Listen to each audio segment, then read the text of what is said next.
और इस बार जो है लोकसभा चुनाव के बाद जब विधानसभा चुनाव होंगे उत्तर प्रदेश में, उसमें भी जो है एएसपी का, आज़ाद समाज पार्टी का कहीं ना कहीं दखल जो है वो ज़रूर देखने को मिलेगा।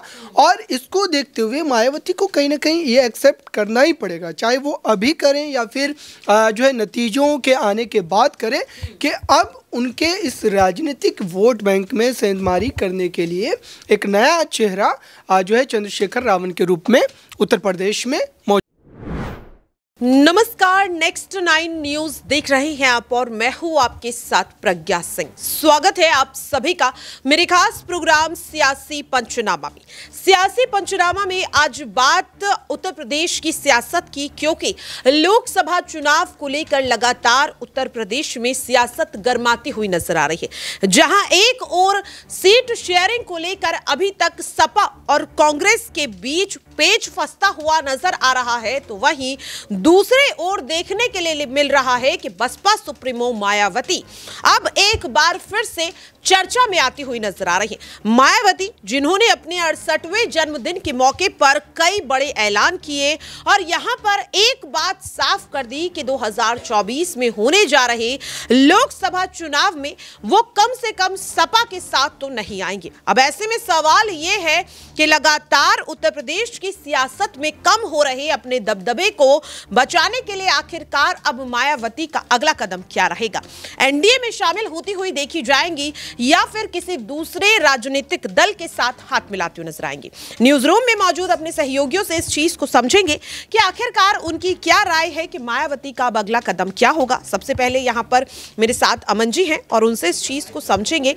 अगर मायावती की बात की जाए सर, तो यहाँ पे लगातार देखा जा रहा है कि मायावती हालांकि बेहद कम ही बोलती हुई देखी जा रही है, लेकिन जब भी बोलती हैं उनके बयान कहीं ना कहीं यूपी में कई कयासों को जन्म दे देते हैं। एक तरफ कहती हैं इंडिया गठबंधन में शामिल नहीं होंगी, दूसरी तरफ यहां पर कहती हुई नजर आती कि चुनाव के बाद शायद किसी दल के साथ हाथ मिला ले। तो इस बात का आखिरकार क्या मतलब है? क्या मायावती को भरोसा ही नहीं है कि अगर किसी दूसरे दल के साथ वो हाथ मिलाएंगी तो उनके जो वोट बैंक है वो उनके पास नहीं रहेगा बल्कि दूसरे दल के पास चला जाएगा? देखिए, यही बात वो कह भी रही थी कि कई बार गठबंधन में कई बार ये होता है कि हम उम्मीद करते हैं कि जो हमारा वोट है वो आपस में कह सकते हैं कि मिल जाएगा और अच्छा उसका प्रदर्शन निकल के सामने आएगा, लेकिन ऐसा हर बार नहीं होता है। और यही वजह है कि वो ये कह रही हैं कि 2007 में जिस तरह से हम लोगों ने अपने दम पे सरकार बनाई थी, अपने दम पे सीटें हासिल की थी, उसी तरह से 2024 में भी बसपा जो है अपने दम पे काफ़ी सीटें हासिल करेगी यूपी के अंदर। लेकिन ये उनका अपना कह सकते हैं कथन हो सकता है, लेकिन इसमें मुझे नहीं लगता कि उनको जो है वास्तविकता से अभी मुझे ऐसा लगता है कि कोई सरोकार नहीं रह गया है। क्योंकि अगर आप पूरे मामलों को देखें, 2014 में अगर वो लड़ती हैं तो अकेले चुनाव लड़ती हैं और एक भी सीट उनको नहीं आती। 2019 में अखिलेश यादव के साथ वो गठबंधन में जाती हैं और उनके हाथ में 10 सीट आ जाती हैं। बसपा एक बार फिर से 2022 में जो विधानसभा का चुनाव अकेले लड़ती है और उनको एक सीट मिलती है। तो अपने आप में जो आंकड़े हैं वो ये बताते हैं कि भले ही मायावती अपनी जो है बड़ाई खुद करती हुई नजर आ जाएँ कि साथ में हम लोगों ने ऐसा किया था, लेकिन ये 2007 नहीं है, 2024 है। और ऐसे में बहुत सारे जो कह सकते हैं सियासी समीकरण बने हैं, बिगड़े हैं, और तमाम तरह से जो बीजेपी उस समय उतनी ताकतवर नहीं थी, आज वो बहुत ज़्यादा पावरफुल है। उसके सामने जो है चुनाव लड़ना, उसके सामने सीटें हासिल करना उतना आसान नहीं रह गया। यही वजह है कि लगातार जो गठबंधन है, इंडी गठबंधन, वो यही कोशिश करता है कि किसी तरह से मायावती, सपा और जो है आरएलडी, इन सबको मिलाकर अगर चला जाए यूपी के अंदर तो लगभग ये माना जा सकता है कि अच्छी खासी सीटें प्राप्त की जा सकती हैं। क्योंकि अच्छा अमन जी, यहाँ पर अगर मायावती की बात की जाए तो उन्होंने अपने जन्मदिन पर कहा कि उन्होंने हर बार गठबंधन को प्राथमिकता दी, लेकिन हमेशा उनके साथ गठबंधन में धोखा हुआ।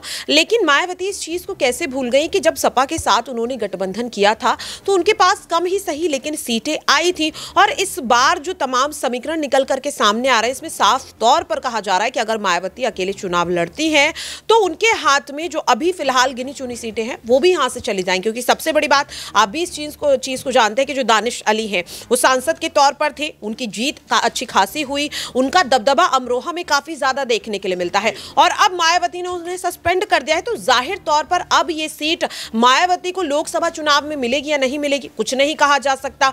अगर मलूक नागर की बात की जाए तो वो भी कहीं ना कहीं कई मुद्दों को लेकर मायावती से नाराज नजर आ रहे हैं। तो ऐसे में आखिरकार अकेले लड़ने का फैसला मायावती क्यों लेती हुई नजर आ रही है? देखिए प्रज्ञा जी, अगर आपको याद हो, शिवपाल यादव ने जब 2019 में गठबंधन हो रहा था उससे ठीक पहले कहा था कि अखिलेश यादव को कि आपको सावधान रहना चाहिए क्योंकि मायावती कभी भी धोखा दे सकती हैं। और ऐसा हुआ 2019 के बाद जैसे ही 10 सीटें मायावती के हाथ लगती हैं वो गठबंधन से अलग हो जाती हैं। इससे पहले भी हमने देखा बीजेपी के साथ सरकार उन्होंने बनाई और जो है समर्थन अपना वापस ले लिया सीएम बनने के बाद। तो ये कोई नई बात नहीं है और ये राजनीति में लगातार चलता है। जब भी आप जो पावर में जाते हो तो कई बार ऐसी बातें होती हैं जो आप अपना समर्थन वापस ले लेते हो। आपने देखा कि जिस तरह से जो एनडीए गठबंधन में शिवसेना जो थी एक लंबे वक्त से उनके साथ थी, लेकिन उसने भी अपना समर्थन वापस ले लिया। अकाली दल ने अपना समर्थन वापस ले लिया। हनुमान बेनीवाल की जो पार्टी उसने भी अपना समर्थन वापस ले लिया। तो ये राजनीति में हमेशा चलता रहता है, इसमें जो है कोई नई बात नहीं है। वहीं जिस तरह से मायावती कह रही हैं कि भाई जो उनको भरोसा नहीं है, तो ऐसे में अखिलेश ने भी यही बात कही थी कि मायावती का क्या भरोसा। अगर आपको याद हो 10-20 दिन पहले उन्होंने ये बात कही थी। तो कुल मिलाकर ये सिर्फ कह सकते हैं भरोसे की बात नहीं, ये सिर्फ बात है कि किस तरह से आप जो मौके की नज़ाकत को देखते हुए आप फैसला करते हो और अपने हक में कुछ चीज़ें लेके आते हो। क्योंकि अगर अकेले अकेले दम पे लड़े आप चुनाव तो ये मानकर चलिए कि कुछ भी यूपी में आपके हाथ नहीं आने वाला है। ये सपा को भी पता है, बसपा को भी पता है और कांग्रेस पार्टी को भी पता है। तो ऐसे में अगर मिलकर आप लड़ेंगे तो आप ये मानकर चलिए कि मायावती को भी कुछ सीटें मिलेंगी, अखिलेश को भी मिलेंगे और कांग्रेस पार्टी को भी कुछ हद तक सीटें मिल सकती हैं। तो इसीलिए मौके के तौर पर, जरूरत के तौर पर आपको, मुझे लगता है कि एक साथ उनको आना चाहिए वाकई में। और शायद यही कोशिश अखिलेश यादव करते हुए नजर आ रहे हैं। मायावती उन्हें गिरगिट कह देती हैं और दूसरी ओर अखिलेश उन्हें प्रधानमंत्री बनाने की बात करते हुए नजर आते हैं। तो आखिरकार क्यों अखिलेश यादव को इतना बुरा भला कहने के बाद भी क्यों अखिलेश अभी तक मायावती का पक्ष लेते हुए नजर आ रहे हैं? यहाँ पर नाजमीन है और नाजमीन से इस चीज को समझेंगे। नाजमीन, मायावती ने अखिलेश को गिरगिट कह दिया और वो उन्हें प्रधानमंत्री बनाने की बात कर रहे हैं। आखिरकार इस प्यार मोहब्बत, इस भाईचारे के पीछे की वजह यहाँ पर क्या है? देखिए, वो साफ तौर पर ये बताने की कोशिश कर रहे हैं कि मायावती उनके साथ मिलकर चुनाव लड़ेंगी तो उत्तर प्रदेश में योगी आदित्यनाथ को हराया जा सकता है।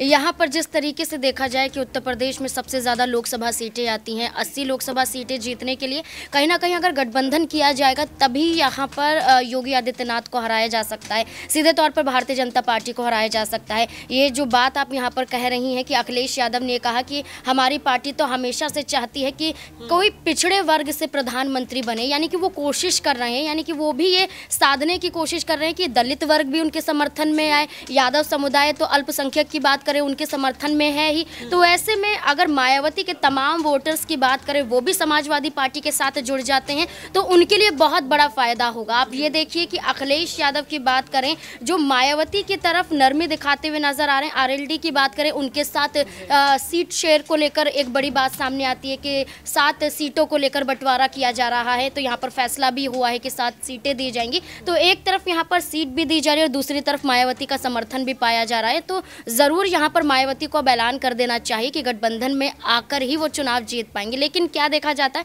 अकेले अपने दम पर चुनाव लड़ने की बात करते हैं, लेकिन देखना होगा कि कब तक वो अपने फैसले पर टिकी रहती हैं। वाकई में मायावती ने साफ तौर पर कहा कि इंडिया गठबंधन में वो शामिल नहीं होंगी।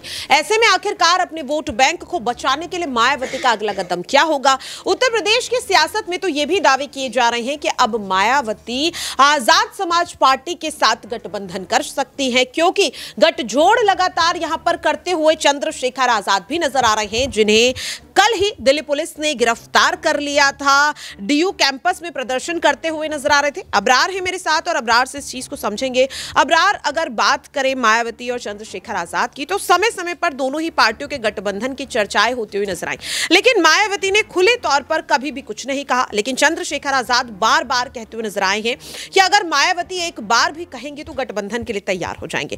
क्या लग रहा है, इंडिया गठबंधन नहीं तो क्या यहां पर एसपी के साथ हाथ मिलाती हुई नजर आ सकती है मायावती?